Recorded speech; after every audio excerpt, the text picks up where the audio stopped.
Hello and welcome to Background Briefing, available 24/7 at backgroundbriefing.org. I'm Ian Masters, and today we'll look into a number of stories and issues in the news.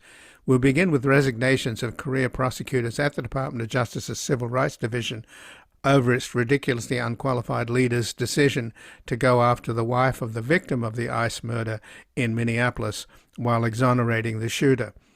Joining us is Emmanuel Mauleón, who is an associate professor of law at the University of Minnesota, where his research and writing focuses on the roles that police and other state security actors play in producing social, political, and legal regimes of domination and subordination. He taught previously at the UCLA School of Law and served as a Liberty and National Security Fellow at the Brennan Center for Justice, where his work centered on addressing white nationalist domestic terrorism, hate crime policy, and the surveillance and policing of black Muslim communities. Then we'll examine whether Trump is repeating Obama's mistake of declaring a red line in Syria, then backing away from it, as Trump threatens to strike Iran if it kills demonstrators, which the regime is doing now as thousands are killed, and Trump has not come to the Iranian people's rescue as promised. Joining us is Takeyh, a senior fellow for Middle Eastern Studies at the Council on Foreign Relations. He is also a professor at the Center for Peace and Security Studies at Georgetown University and recently held the post as senior advisor to the Special Advisor for the Gulf and Southwest Asia at the U.S. Department of State. His latest books include The Guardians of the Revolution, Iran's Approach to the World, and The Last Shah, America, Iran, and the Fall of the Pahlavi Dynasty. And he has an article at the Wall Street Journal we will discuss, Don't Repeat Obama's Mistake in Iran. Then finally, we'll speak with Mark Fitzpatrick, an Associate Fellow for Strategy, Technology, and Arms Control, and former Executive Director of the Washington-based America's Office of the International Institute for Strategic Studies, as well as the former head of the Institute's work on nonproliferation. He served as a U.S. Foreign Service officer and as Acting Deputy Assistant Secretary for Nonproliferation, and his books include The Iranian Nuclear Crisis, Avoiding Worst-Case Outcomes, and Uncertain Future, the JCPOA and Iran's nuclear and missile programs. We will discuss whether the UN's 2005 R2P, Responsibility to Protect Edict, applies to the situation as an unpopular government increases its brutality, killing more and more of its own people. And before we begin at the start of this new year, which will culminate in the fateful midterm elections in November, polls already indicate MAGA Republicans will lose the House and possibly the Senate. But we're up against a Trump-Miller presidency already drunk with power, and they will do anything to stay in power, having already demonstrated their contempt for the United States Constitution with Trump's January 6, 2001 coup attempt. They see over half of the country as their enemy and have a private army of loyal thugs ready to round up critics of the regime they label as communist lunatics. As Trump cowers, the media and his cronies buy up the mainstream press, Background Briefing will continue to expose this malevolent regime's fascistic machinations, providing a daily insight into the news as a massive coalition of people power is mobilized to bring about an end to this nightmare and usher in a new era of reform not seen since Nixon departed the presidency in disgrace. To help save America's 250-year-old democracy, we need all hands on deck, and you can make a tax-deductible donation to help us do our part at backgroundbriefing.org/donate or at publictruthmedia.org. And thank you. And joining us now is Emmanuel Mauleón, who is an Associate Professor of Law at the University of Minnesota. Welcome to Background Briefing, Emmanuel Mauleón. Thank you for having me. Well, thanks for joining us. And today, the Civil Rights Division at the Justice Department, which is led by a whack job from out here in California, who's an election denier and whose main obsession is to make life miserable for trans kids, completely unqualified person. She decided not to investigate the ICE murderer that shot the 37-year-old mother of three in Minnesota, in Minneapolis, 3 times in the face. Everybody's seen the video. They know that there's nothing exculpatory. And in fact, he took a video himself, which Vance put out, as though it was exculpatory, and it in fact seemed to incriminate him more because the victim was quite friendly towards him, and after he shot her 3 times in the face, he said effing bitch. So that's unbelievable, but I guess not unbelievable given who heads up the DOJ's Civil Rights Division. But 3 lawyers, long-time career lawyers, have just quit today in disgust. So is there any hope for the Department of Justice? At what point will we start calling it the Department of Crime? Well, I'm not sure at what point. I think that that's a point that every individual likely makes for themselves. But I think that what you're pointing out is precisely what everyone in the local government was concerned about, of course, that cutting the BCA of Minnesota out of the investigation, withholding evidence, not involving them in the decision-making processes about whether or not someone would face prosecution. All of this certainly raised the concern that this was going to be politically preordained exculpatory mission rather than a full and fair investigation. And although we don't have any comments from the Department of Justice district attorneys that have resigned recently here this morning, it would seem to suggest that this follows the decision not to investigate this for a potential violation of Renee Good's constitutional rights. And so certainly that is always a signal, a strong signal that when you have a stream of resignations from the prosecutor's office, that is the strongest way that prosecutors make it known that they disagree with the decision, that they don't believe that it is being handled in a fair and just way. But the Civil Rights Division is the last chance, isn't it? If the government itself has decided not to prosecute, and Vance said that the ICE officer, Jonathan Ross, has absolute immunity, and of course the Supreme Court has given Trump absolute immunity, and I don't know how much, the extent to which that sort of trickled down and set the kind of context here. But when you go back to George Floyd's murder, only a few blocks from where the murder of Renee Good took place, at the end of the day, it was the Civil Rights Division that came in, right? That is the last recourse you have. And now that door has been shut. Is that right? Well, yeah, in terms of the federal response, the Civil Rights Division typically does investigate these types of actions. There's nothing precluding other offices within the DOJ from investigating this for violation of constitutional rights, but it does seem to suggest that they're not going to do it as such. And in fact, what I've seen from the reporting is that the only thing that they're investigating is Renee Good's connection to the local organizing community.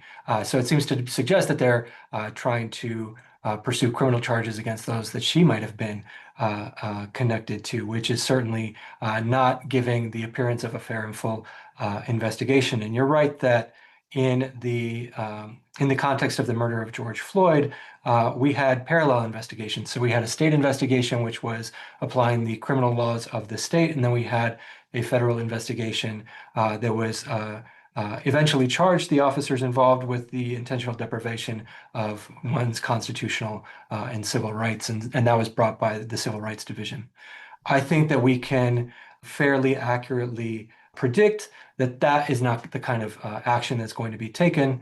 But as we saw, the state has opened its own independent investigation, no longer working with the FBI, of course, where they're planning to pursue as robust an investigation as they can, given the limitations that the federal government has put in place, given the barriers, given that they're withholding evidence, critical evidence to the state that, of course, the state would like in making any sort of prosecutorial decision. But I think that we can think about this in terms of best evidence versus what kind of evidence is usually used to bring criminal prosecutions. Usually, if you're bringing a murder or manslaughter charge, you don't necessarily have video of the incident, taken from multiple angles, multiple eyewitnesses, multiple witnesses to the scene, and the like. And so certainly murder charges and manslaughter charges have been brought on far less evidence than what we have available and reported. Of course, the state wants to provide the fairest investigation,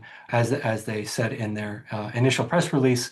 The BCA said that it had to wind down its investigation when it was cut out, but the Hennepin County prosecutor's office has jurisdiction over this. This was a crime, an alleged crime committed in its jurisdiction, and it has jurisdiction to prosecute. J.D. Vance's comments that the officer enjoys absolute immunity might sound great, but there's no legal basis, certainly at this point, for that claim. Federal officers do enjoy greater immunities than state and municipal officers, but that's so long as they are carrying out their federally authorized duties in a way that is deemed necessary and proper. But to the extent that their conduct is considered reckless, egregious, or unreasonable under the Fourth Amendment, that immunity does not apply. And so there's a lot of precedent for states charging federal officers with crimes when they've exceeded the bounds of their authority. And certainly if someone shoots somebody in violation of the Fourth Amendment, applies unreasonable force as a seizure, as is the case that's alleged in this instance, that would not provide any immunity for the officer from state prosecution. But already we're hearing from the Department of Justice that they're going to go after Renee Good's wife. And given the statements that have come from Kristi Noem, who has described the victim as a terrorist, a domestic terrorist, Vance saying she's a part of some vast left-wing conspiracy, and all of them, including Trump, who said today that Renee Good was disrespectful to the ICE officer, as though that exonerates him, and that's a sufficient reason to shoot somebody 3 times in the face. Why would anybody on this planet think that this administration, with an FBI led by Kash Patel, after what they've said about the victim, why would anybody expect a fair investigation? Right. So let me clarify. I'm not suggesting that that is a reasonable expectation. Certainly, from what I've seen reported and from the resignations of the U.S. attorneys, from the decision not to engage in a investigation in the Civil Rights Division, from the comments that are made from the president all the way down, I think that regardless of what the FBI is doing, there's no way to escape the appearance that there's absolutely not going to be a fair investigation. And it's my personal opinion that this is all a signal that this is not going to be investigated in any sort of meaningful way to assess the criminal culpability of the officer. Like you said, it seems much more directed at trying to incriminate Good's wife, Good herself, tarnish her reputation. What I will say is that, as someone that studied white nationalist terrorism, domestic terrorism, for a long time, it's been the case throughout all the administrations, both Democratic and Republican, that the FBI has treated far left organizing as more dangerous than what tends to lead to the most deaths in forms of domestic terrorism in this country, which is white nationalist terrorism. And so, although there's not a domestic terrorism statute per se, you can call something a domestic terrorism, but it's much more a political label rather than a legal label. The FBI for a long time has pursued, animal rights activists, environmental rights activists, as if they pose a more serious threat than, the Timothy McVeighs of the world, those that were responsible for the Charlottesville car ramming, things of that nature. And so in some ways, what is occurring here is just that it's much more out in the open, the decisions not to investigate, the decisions about who they will investigate. But certainly this is part of a long-standing trend of trying to, it's rare. I'd say I can't think of an example where any law enforcement agency, their first statement about an officer-involved shooting suggests that the officer was culpable. It's almost always trying to exonerate the officer and paint the victim in a poor light. But that's been true historically with most officer-involved shootings throughout our country's history. But Emmanuel, we don't know the extent to which, when you talk about white nationalist terrorism, we don't know the extent to which ICE has been recruiting people with white nationalist sympathies, because the big beautiful bill threw $170 billion at ICE and Border Patrol, or Border Security as they call it. $45 billion of that over 4 years is to build detention facilities, and another $30 billion is for bonuses to sign people up. So what kind of people are they hiring? Because we've seen the actions of Jonathan Ross, and it turns out that there's been, I think, about 8 shootings, 2 have resulted in deaths, and most of the victims of ICE shootings into cars have been U.S. citizens. I think 5 out of the 8. So, and you've seen just in the last couple of days, they've rammed vehicles, hauled people out.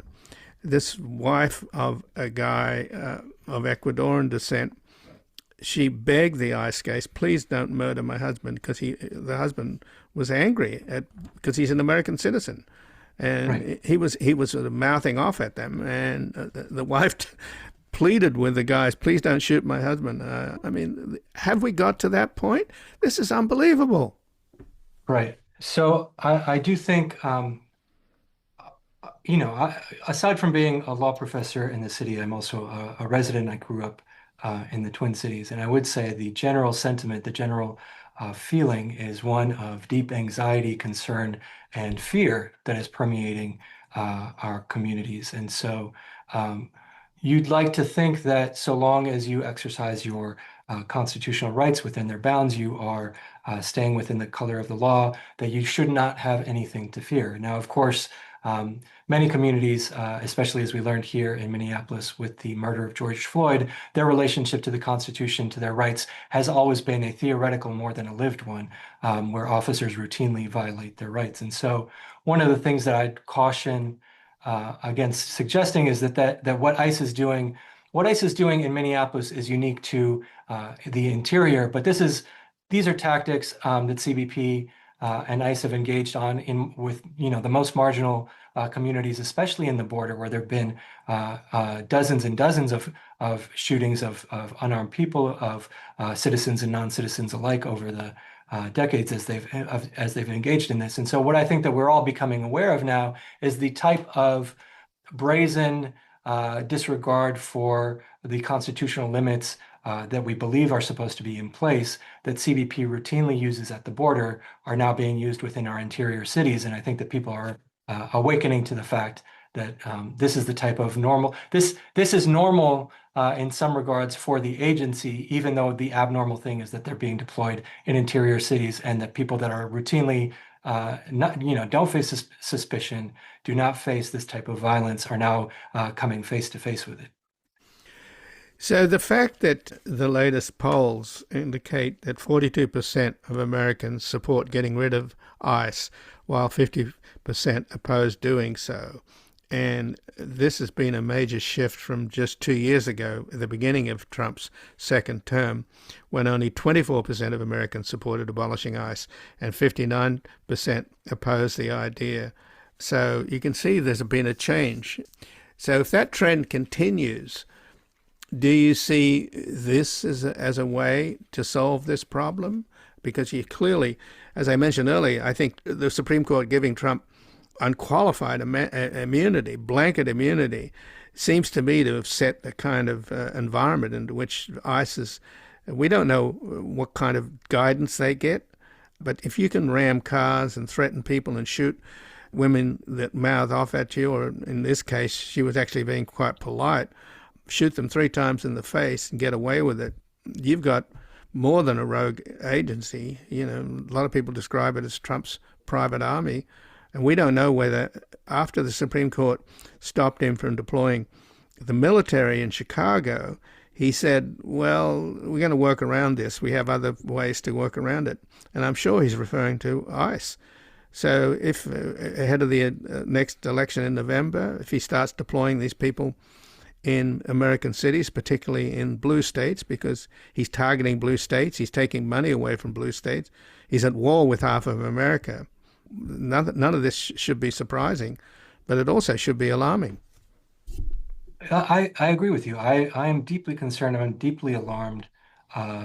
As you state, there's not broad support. There certainly was broad support, it seemed, during the last election for a different approach to immigration. I tend to be of the view that support is dictated as much as reflective of what the populace thinks. So if you make immigration a big issue, then the population believes it's a big issue. If you deprioritize it, then it's easy to make people think there's not a big deal. I think that this happens with crime rates, for example. If you make a big deal out of the crime rate, the actual statistics and reflected incidents of crime really don't matter because all that people pay attention to is what their politicians are telling them is the big issue of the day. To see the big turnaround that you say, where there's now a large, not a majority, but a substantial minority of support for abolishing ICE, reminds me of the immediate aftermath of George Floyd's killing, of his murder, in which there was strong support for defunding some police departments, for reevaluating how, what roles police were responsible for. What time has shown us is that those opinions tend to bounce back to level out to communities that are not facing the types of immediate violence. And so unless this continues to escalate, as you predicted, maybe it deploys to more blue cities, more blue states, we see further violence, we see a lack of accountability. Those are the sorts of things that I think will lead to a greater push. But I've never seen much evidence that this administration is all that concerned with the political response, with the popularity of its proposals and with its implementation. It seems to operate, like you said, on this belief that they will enjoy immunity from any sort of accountability. And certainly we've seen historically that that's been the case. The Supreme Court has been very lenient, siding with the Trump administration.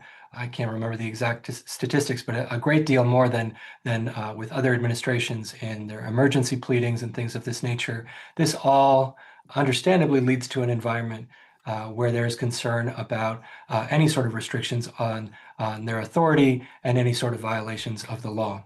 One thing that lawyers know is that the legal process is a slow process, but these sorts of mass enforcement actions can take place for weeks, for months, even for years, as legal cases are pending and as the legal process plays out. And the damage is likely done by the time you have any resolution of the case.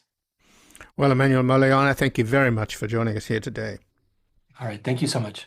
And again, I've been speaking with Emmanuel Mauleón, who is an associate professor of law at the University of Minnesota, where his research and writing focuses on the roles that police and other state security actors play in producing social, political, and legal regimes of domination and subordination. He taught previously at the UCLA School of Law and served as a Liberty and National Security Fellow at the Brennan Center for Justice, where his work centered on addressing white nationalist domestic terrorism, hate crime policy, and the surveillance and policing of black Muslim communities. We're going to take a brief station break, back examining whether Trump is repeating Obama's mistake of declaring a red line in Syria, then backing away from it as Trump threatens to strike Iran if it kills demonstrators, which the regime is doing now as thousands are killed, and Trump has not come to the Iranian people's rescue as promised. Hans, I've just noticed something. These communists are all cowards. Have you looked at our caps recently? Our caps? The badges on our caps. Have you looked at them? What? No, a bit. They've got skulls on them. Have you noticed that our caps have actually got little pictures of skulls on them? I don't, Hans, are we the baddies? Welcome back. I'm Ian Masters, and this is Background Briefing, available 24/7 at backgroundbriefing.org. And joining us now is Renee, who is a Senior Fellow for Middle Eastern Studies at the Council on Foreign Relations. He's also a professor at the Center for Peace and Security Studies at Georgetown University, and recently held the post of Senior Advisor to the Special Advisor for the Gulf and Southwest Asia at the United States Department of State. His latest books include The Guardians of the Revolution, Iran's Approach to the World, and The Last Shah, America, Iran, and the Fall of the Pahlavi Dynasty. And he has an article at the Wall Street Journal, Don't Repeat Obama's Mistake in Iran. Welcome to Background Briefing, Ray Takeyh. Thank you. Thank you. So what mistake are we talking about here in terms of Obama? Because back in 2009, President Obama appeared to make the mistake of not saying anything when the Green Revolution happened over the stealing of the election by Ahmadinejad, and people were being murdered in the streets, and Obama was sending secret letters to the Ayatollah because his focus, of course, was on the nuclear deal. So is that what you're talking about, or you're talking about what happened in Syria when Assad crossed the red line using chemical weapons against his own people? The Syrian example, a red line is drawn and it is not adhered to. Now, President Trump is not a conventional politician.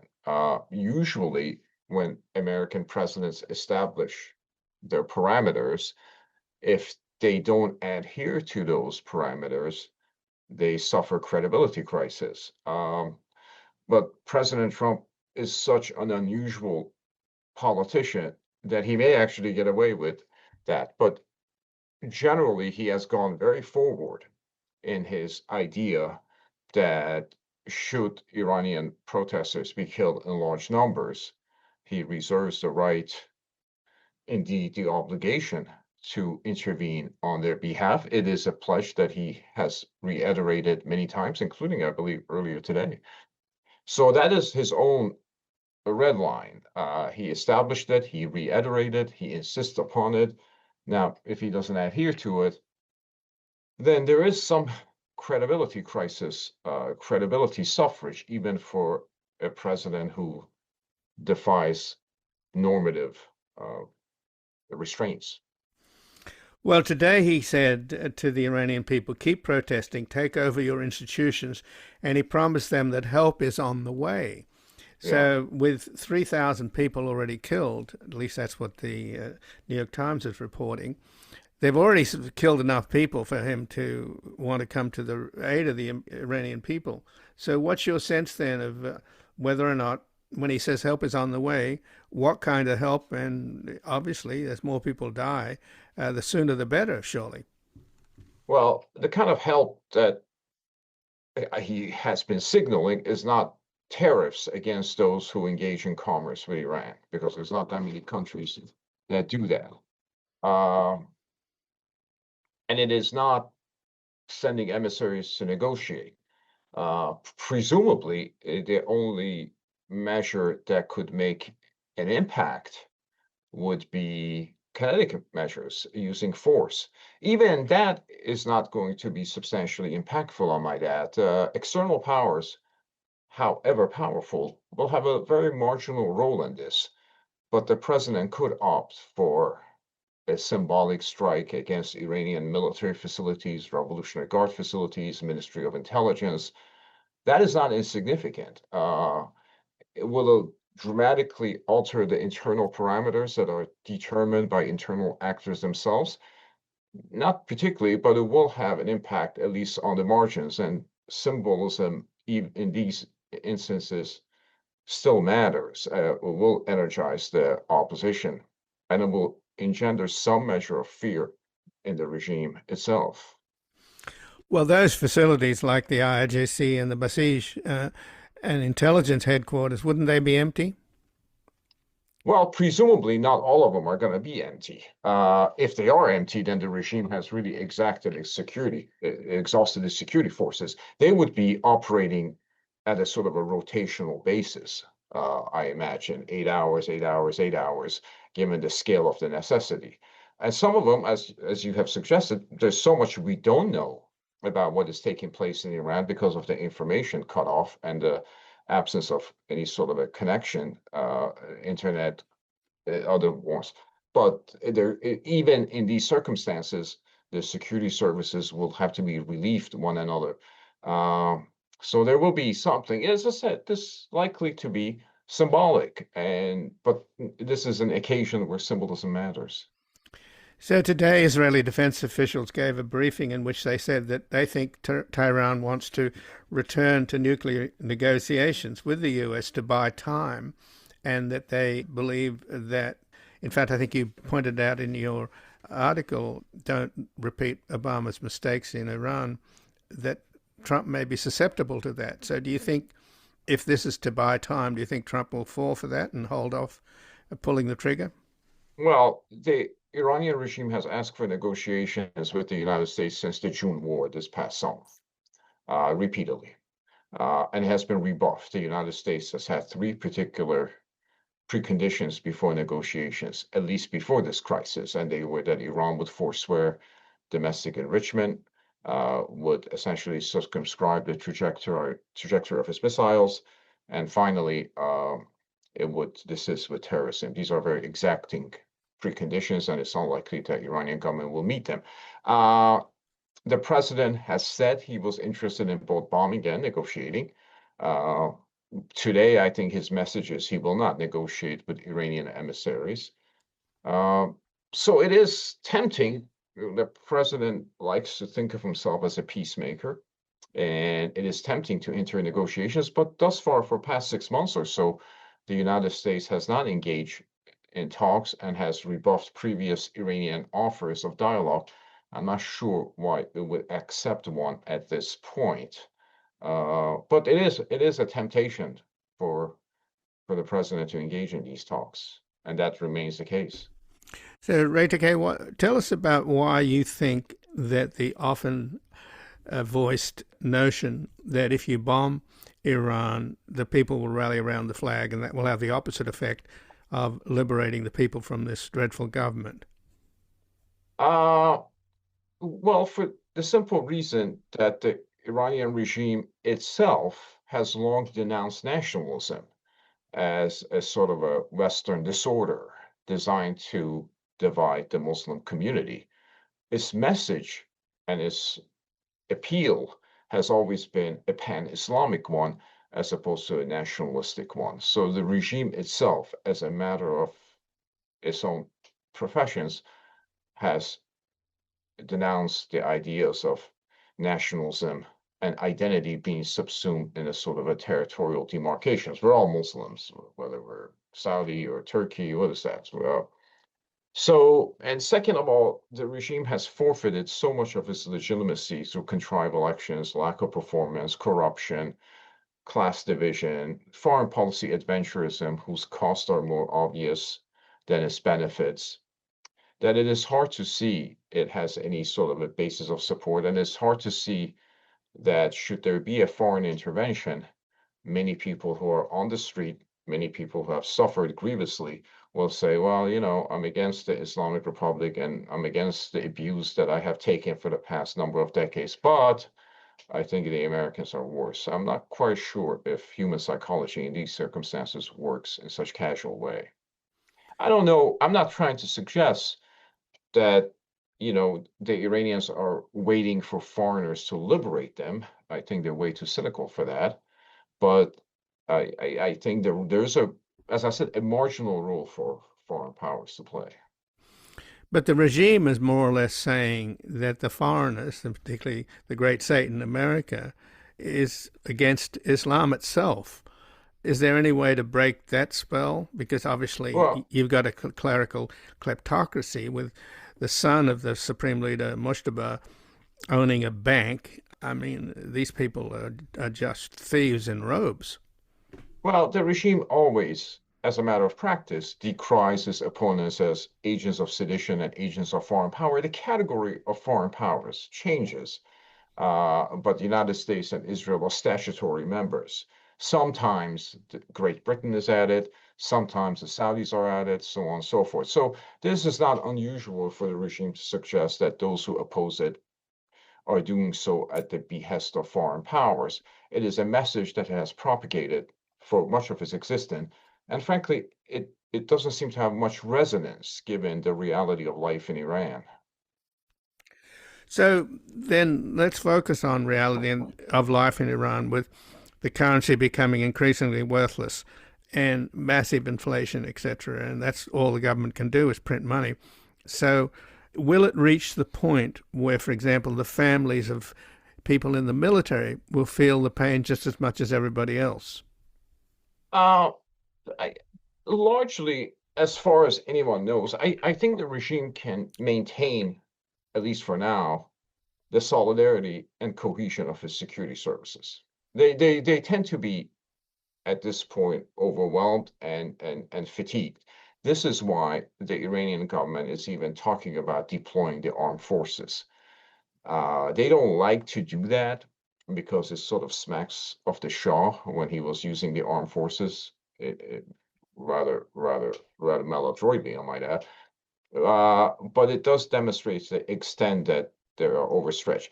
My suspicion will be that they will regain control of their streets, but we're at beginning of a cycle of protests because the underlying grievances that generated this particular movement are not going away. The Islamic Republic is at an impasse. It cannot deal with economic grievances of its population. It cannot offer political opportunities.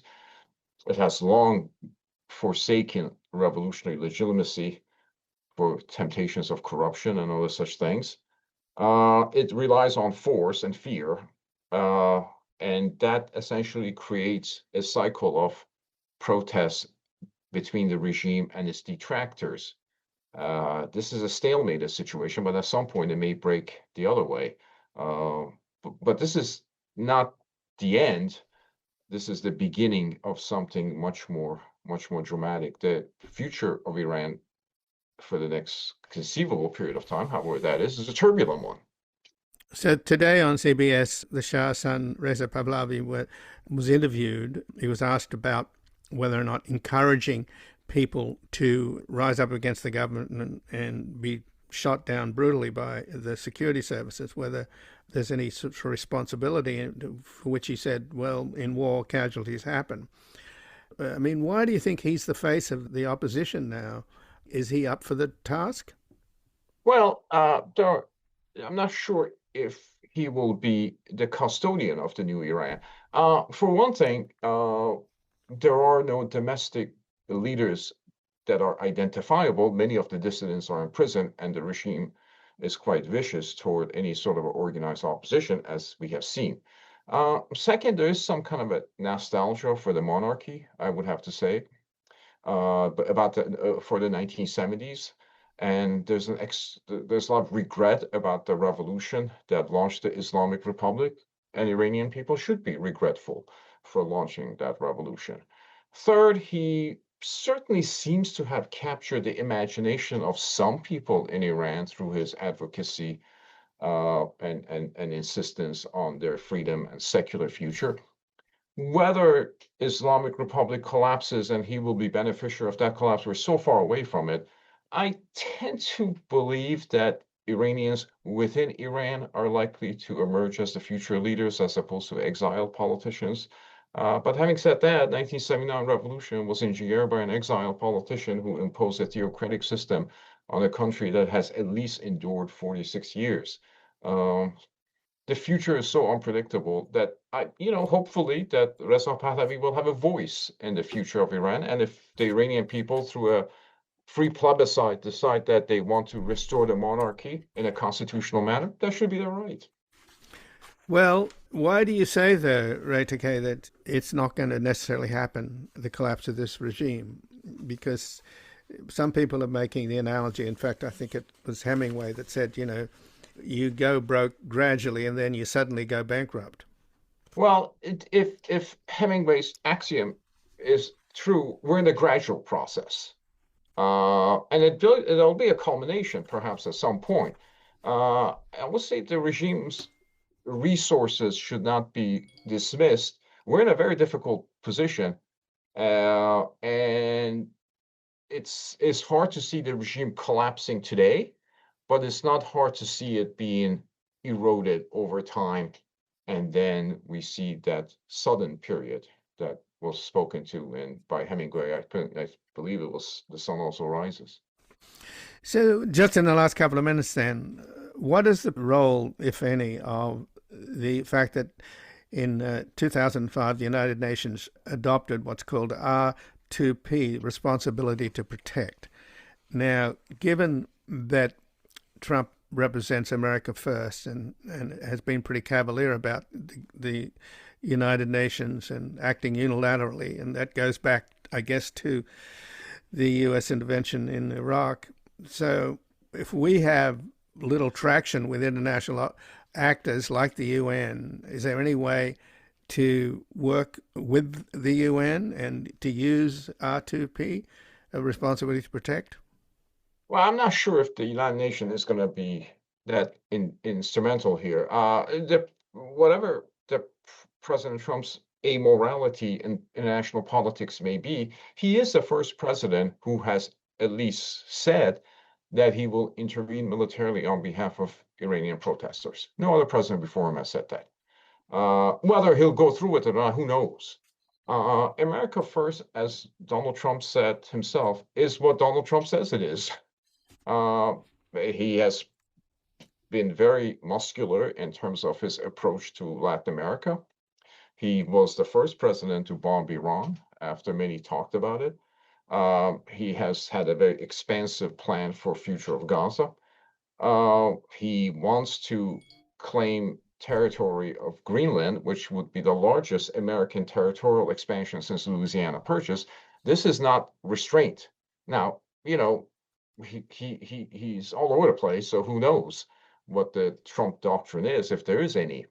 It's liquid and solid. It's, whatever it is. So much of this is improvisational that it's hard to suggest there's a doctrinal foundation to it. But he seems to be, at this point, given the success of the June War and the success of Venezuela operation, rather in a muscular mood. So what that means for Iran, who knows?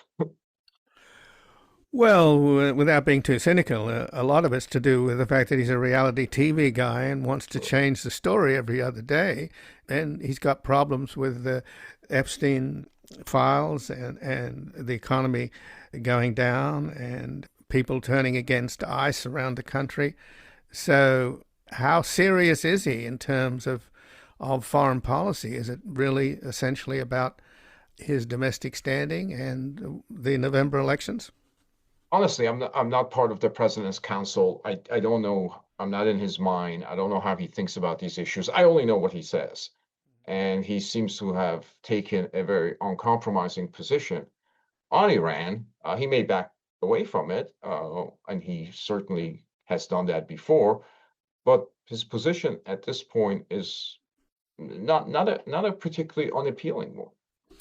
But just in closing, given your article at the Wall Street Journal, Don't Repeat Obama's Mistake in Iran, if he doesn't do what he's threatened to do, then will the Iranian people be hung out to dry? The Iranian people in their struggle are largely on their own, as other people seeking their emancipation. They were on their own in 1978, 79. The Iranian situation will be decided by the Iranians themselves, first and foremost. So that's the reality of the situation. That's the reality of every country's situation. It'll be decided by internal factors. The outside powers will have a marginal impact, but just a marginal one. So the future of Iran is in the hands of the Iranians themselves. Well, Ray Takeyh, I thank you very much for joining us here today. Thank you. And again, I've been speaking with Ray Takeyh, who is a senior fellow for Middle Eastern Studies at the Council on Foreign Relations and also a professor at the Center for Peace and Security Studies at Georgetown University. He recently held the post of senior advisor to the special advisor for the Gulf and Southwest Asia at the Department of State. And his latest books include The Guardians of the Revolution, Iran's Approach to the World, and The Last Shah, America, Iran, and the Fall of the Pahlavi Dynasty. And he has an article at the Wall Street Journal, Don't Repeat Obama's Mistake in Iran. We're going to take a brief station break and back looking into whether or not the UN's 2005 R2P responsibility to protect edict applies to the situation in Iran as an unpopular government increases its brutality, killing more and more of its own people.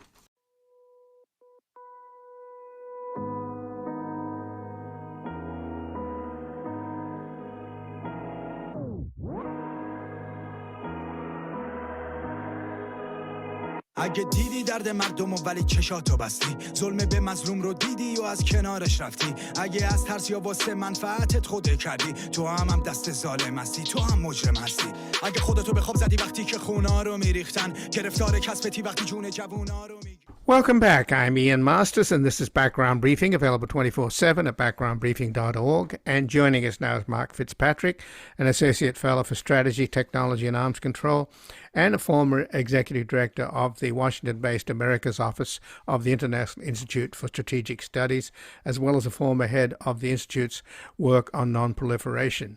He served as a U.S. Foreign Service officer and as Acting Deputy Assistant Secretary for Non-Proliferation. And his books include The Iranian Nuclear Crisis, Avoiding Worst-Case Outcomes, and Uncertain Future, the JCPOA and Iran's Nuclear and Missile Programs. Welcome to Background Briefing, Mark Fitzpatrick. Thanks for asking me again, Ian. I'm happy to talk with you today at this fraught time. Well, thank you for joining us, Mark. And there's some concern that Trump is more interested in the nuclear program than the fate of the Iranian people. He's encouraged them to take to the streets and take over government buildings, and they're being shot in droves. At least 3,000 have been killed, and so far he hasn't come to their rescue. So do you think that as the Iranian regime reaches out to him and wants to renegotiate the nuclear situation, or I'm not sure it will be revisiting the JCPOA, but we know how much Trump dissed Obama's efforts and says he can do better. So is there a temptation here that Trump will back off his threats on the promise of the Iranians renewing nuclear talks, which they will do, obviously, to buy time? Oh, well, gosh, Ian, there's so much packed into that set of questions. Regarding negotiations with Iran, there have not really been any real negotiations since the June attacks on Iran's nuclear program. There have been some communications, but as I understand it, no real negotiations, and the two sides have been so far apart. I think the big question really is that if Iran were to cave in and accept the American demands for no uranium enrichment, which I don't see Iran doing, but just let's supposing if they did that, would that be worth a deal for President Trump to take that and forget about the domestic crisis, developing in Iran? My own view is probably not, even though it would be great to get such a deal with Iran, but such a deal would be, I think, very, very hard to actually implement. And it reminds me, there are many things I can say. I'll say one other thing right now before you jump in again, is that back in the last time there were big demonstrations in Iran over the killing of the Iranian woman who was killed while in detention, and it led to huge demonstrations under the banner of woman, life, freedom. The United States stopped negotiating with Iran because what was the point? The domestic troubles, the repression, the human rights violations all seemed more important at the time. So that was President Biden's call back then. And your question now is, well, shouldn't that be Trump's call also? But it leads to the other question: what should Trump do? And I'm sure we can talk about that. But no other president has either bombed Iran or threatened to go after the regime if they kill their own people, and they are doing that now. So this is a different situation, isn't it? Oh, it's a different situation because Trump has made it a different situation because he has made that threat. This is not the first time that the people of Iran have stood up and been mowed down. It happened in the Green Revolution of 2013, I think it was, and then 2022 with the Women Life Freedom protests, which were even larger maybe than the current ones. But no U.S. president has ever threatened to step in and do something to try to stop it, because the big question is what could a U.S. president do that would actually be effective. I have some thoughts on that. I don't think there's much he can do. But yeah, Trump has made it a different situation in having threatened, and Iran calling his bluff, repressing the demonstrations with massive force. I can't believe the numbers that are coming out now. 2,000 or more killed. 3,000, yeah. 3,000 the last Yes, count. right. So we just spoke with Ray Takeyh, and he suggested that in his article at the Wall Street Journal that a lot of progressive voices suggesting that if you bomb Iran, all you do is have them rally around the flag, that he doesn't believe that there's any substance to that notion. What do you think about it? I mean, again, Trump has bombed Iran. He bombed their nuclear program, claimed success, and in this 12-day war with Israel. And if there is a resumption of bombing, then, of course, I think the same thing will happen again, where Iran will also strike Israel. So that would mean, in effect, that the US and Israel would be joining in on whatever strategy or tactics are involved in using military force to try and stop this regime from killing its people. Yeah. So this presumption that a U.S. Attack could create a rally around the flag effect in Iran and actually be counterproductive to the effort to foster regime change or to support the protesters. That suggestion implicitly sounds right to me. But on the other hand, in June, that didn't exactly happen. When the United States and Israel attacked Iran's nuclear facilities, and Israel attacked much more than that, there wasn't a huge rally around the flag effect, which was interesting. And maybe it was because, the United States and Israel weren't trying to put boots on the ground. It was all from the air. So it didn't have as great of an effect that you might have thought in fostering domestic unity in Iran. And so I'm not sure that it would be the case if it happened again, but I don't know. What I do know is that the United States has had a very poor record of intervening in countries to try to foster regime change. We're just not very good at it because it's so difficult. So I think there are some things that the United States could do to support the Iranian people. I think it begins with coordinating efforts with our allies. The Trump administration has had such disdain for our NATO partners, but this is a case where Europeans could play a more important role because they have people on the ground. They have diplomats in Iran. They have a better sense of what's going on there. And I think, together we could maximize the pressure that we bring to bear on the Iranian regime. And it doesn't have to be kinetic pressure. It can be communication pressure and intelligence operations. And things like, the United States should change its policy of not allowing in any Iranians to the United States, a blanket ban on people from Iran. If we're going to show solidarity with the Iranian people, that would be a place Trump could start immediately and change that ban. Well, I think Trump's talking to Elon Musk about getting Starlink in there because the communications blackout by the regime obviously is intended to cripple the notion of the opposition coordinating its efforts, which seem to be sort of spontaneous all across the country. Yeah. But when you talk about European diplomats, etc., who are in there in the country, along with their intelligence people, presumably inside the embassies, what about also the responsibility to protect the R2P in international law that was adopted by the United Nations in 2005? Could that be a part of the mix?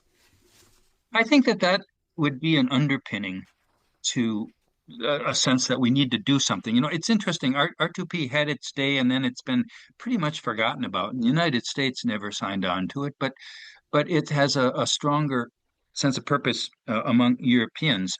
I think they would, under that responsibility to protect policy, feel that, yes, they should do something. But what that entails in terms of actual actions is very unclear. By the way, you mentioned Starlinks, and instinctively, yes, that would be a way to go to get something in the hands of Iranians that they could overcome this internet blackout. But it's a little bit harder, easier said than done, because how exactly do you get this equipment in? You use the channels that have been used for intelligence operations, but in doing so, do you possibly make those channels weaker? You make them vulnerable to being sussed out. So it's a great idea, but how exactly it's done, it might take some time, and it would have to be done with some finesse. And unfortunately, the Trump administration has not been known for its finesse over the past year. Well, it's attacking NATO itself, the alliance, the most enduring alliance that the U.S. has, by threatening Greenland, and he's acting unilaterally in Venezuela. The only people that he seems to work with are the Israelis, and I don't believe that Netanyahu's at all popular inside Iran. Yeah, when I said that he should work with the Europeans, I had the same idea in mind, that the only one he seems to like to work with Israelis, but certainly can work with the Israelis here. And then, okay, Netanyahu's not popular in Iran, but Israel, they have a lot of assets they can bring to bear. They have immense intelligence on Iran. They've deeply penetrated the Iranian system, and if there is to be any action, no doubt the Israelis will be in on it. I have been anticipating that before these protests started, that Israel, I think, was prepared to attack on its own, to attack Iran's missiles, because those missiles have presented a threat to Israel. The penetration back in June, in the last days of the 12-day war, a lot of Iranian missiles got through, and that made Israelis feel vulnerable. So I have been thinking that as Iran builds up its missiles, Israel was going to take another poke at them, and that could have brought the United States back in. And now we have these protests. So when Trump says he's going to do something, he may think, well, attacking the missiles is the logical place to go, because Israel's going to do it anyway, and it's a way to get at the Iranian regime. And maybe you can do it in a way that doesn't have a lot of civilian casualties, and maybe the protesters would see that as supporting them. But I don't know. That's it's kind of dicey. Well, that could have been what they discussed recently when Netanyahu visited Trump at Mar-a-Lago. Oh, I assume that they did. I'm absolutely, if I had to bet, absolutely bet that that's what they discussed. So that those plans may already be in place, but it's a little bit difficult right now, because the USS Gerald Ford is in the Caribbean. It's not in the Mediterranean anymore. So the United States has fewer assets it can bring to bear if it's going to do something kinetically. It can't fly any planes off aircraft carriers. It'd have to use planes that are in bases in the Middle East, like our base in Qatar, and then that would put Qatar at risk of counterattacks from Iran. So what Trump did in the Caribbean has repercussions for his ability to act in the Middle East. Well, just in closing, though, in the last minute here, do you think that there will be a regime change? This may be the most powerful demonstration against this horrible government we've had so far, and there have been some pretty powerful ones. What's your sense, just in closing? Yeah, I would dearly love to see a regime change in Iran, but no, I wouldn't bet on it, because the regime has all the levers of power. They've got all the guns. They've got all the organized forces. They've got all the communications, the judiciary, the intelligence. The opponents have people on the streets, but they don't have leadership. They don't have communications. They don't have any guns.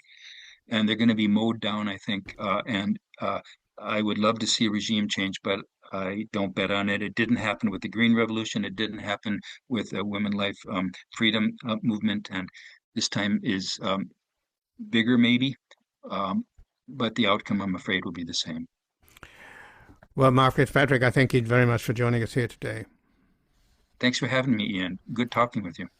Likewise, and again, I've been speaking with Mark Fitzpatrick, an Associate Fellow for Strategy, Technology and Arms Control and a former Executive Director of the Washington-based America's Office of the International Institute for Strategic Studies, as well as a former head of the Institute's work on non-proliferation. He served as a U.S. Foreign Service officer and as Acting Deputy Assistant Secretary for Non-Proliferation in the Department of State, and his books include The Iranian Nuclear Crisis, Avoiding Worst-Case Outcomes, and Uncertain Future, the JCPOA and Iran's Nuclear and Missile Programs. And this has been Background Briefing. I'm Ian Masters, and I'd like to thank producers Graham Fitzgibbon, Asher Price, and Sasha Linden-Cohen. If you missed any of today's program and would like to explore our vast archives, you can find us at backgroundbriefing.org, where we include extended interviews, searchable by topic, and have made it easier for you to sign up for daily email updates and provide links to resources, articles, and books discussed on the program. Also, you can find links there to subscribe wherever you get your podcasts, and we highly encourage your ratings and reviews on these platforms. Find us on Twitter, Blue Sky, and Facebook at Ian Masters Media, and our new social media manager, Luke Susswood, is also posting highlights from the show on YouTube, TikTok, and Instagram at Ian Masters Media. So please do help us reach more listeners by sharing this program with friends, family, and colleagues. And to help sustain this program into the future and ensure it remains free to all, please take a moment to support us by going to backgroundbriefing.org/donate and/or at publictruthmedia.org, where your tax-deductible donations, large and small, keep us broadcasting. And I'll be back tomorrow with another Background Briefing at backgroundbriefing.org. Bye for now.